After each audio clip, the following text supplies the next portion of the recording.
இறந்து போயிருக்கக்கூடிய இயக்குனர் இமயம் பாரதிராஜா அவர்கள் தன்னோட உயிர் பிரியறதுக்கு முந்தின நாள் இரவு என்ன பண்ணியிருக்காரு அப்படிங்கிற மாதிரி ஒரு சில அதிர்ச்சியான காரணங்களை அவங்க குடும்பத்தை சேர்ந்தவங்க இப்போ வெளியிட்டிருக்காங்க.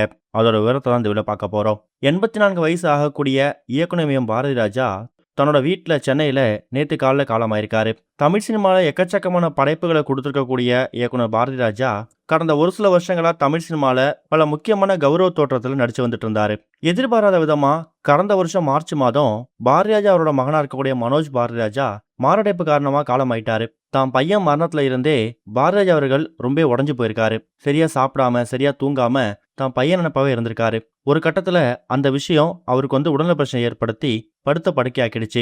ரீசெண்ட் டைம்ஸ்ல அவரை பத்தி வெளியான போட்டோஸ் அண்ட் வீடியோஸ் எல்லாம் பார்க்கும்போது பாரதிராஜாவா இது அப்படின்னு நினைக்கிற அளவுக்கு ஆளே அடையாளம் மாறி போயிருக்காரு.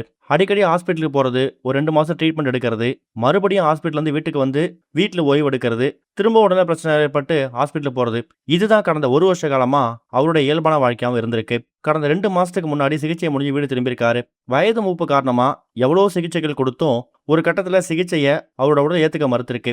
அந்த ஒரு காரணத்தால தான் பாரதிராஜா அவர்கள் நேற்று காலமாயிருக்காரு. சொல்ல போனா இவங்களுடைய மனைவி, மகள் இவங்க எல்லாருமே தேனியில இருக்கக்கூடிய அவங்க பண்ணை வீட்டுல இருந்திருக்காங்க.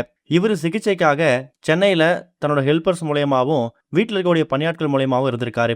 இறந்து போறதுக்கு முந்தின நாள் இரவு எப்பவும் போல அவர் கொடுக்கக்கூடிய அந்த ஆகாரங்கள்லாம் கொடுத்து மருந்து மாதெல்லாம் கொடுத்துருக்காங்க.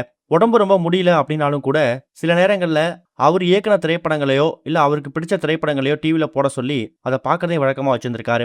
அப்படிதான் அவரோட உடல்ல அசௌகரியம் ஏற்படுறதுக்கு முந்தின நாள் இரவு கூட எப்பவும் போல அவரோட திரைப்படங்களை டிவியில பார்த்துக்கிட்டு அவருக்கான அந்த சாப்பாடையும் அந்த மருந்தையும் எடுத்துக்கிட்டு இரவு தூங்க போயிருக்காரு. சொல்ல போனா இவர் வீட்டுல என்ன பண்றாரு, இவரை பாத்துக்கிறதுக்கு ஆள் எப்படி இருக்காங்க, சரியான நேரத்துல எல்லா கவனிப்பும் நடக்குதா அப்படிங்கிற மாதிரி வீட்டுல இருந்து சிசிடிவில கவனிக்கிற மாதிரி தான் இவங்க குடும்ப சேர்ந்தவங்க ஏற்பாடு செஞ்சுட்டு தேனிக்கு போயிருக்காங்க.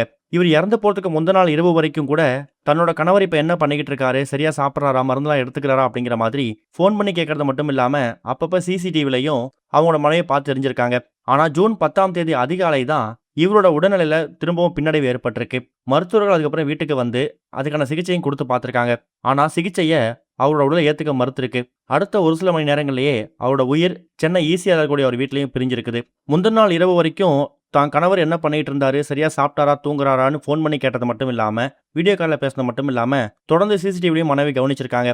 அதுக்கப்புறம் அவங்க இரவு தூங்க போயிட்டு காலைல எந்திரிக்கும் போது அவங்களுக்கு தன்னோட கணவர் இறந்து போயிருக்காரு அப்படிங்கிற செய்தி வெளியே வந்திருக்குது. இந்த விஷயத்த அவங்க குடும்பம் சேர்ந்தவங்க இப்ப ரொம்ப சோகமாவும் மன உருக்கத்தோடும் தெரிவிச்சிருக்காங்க.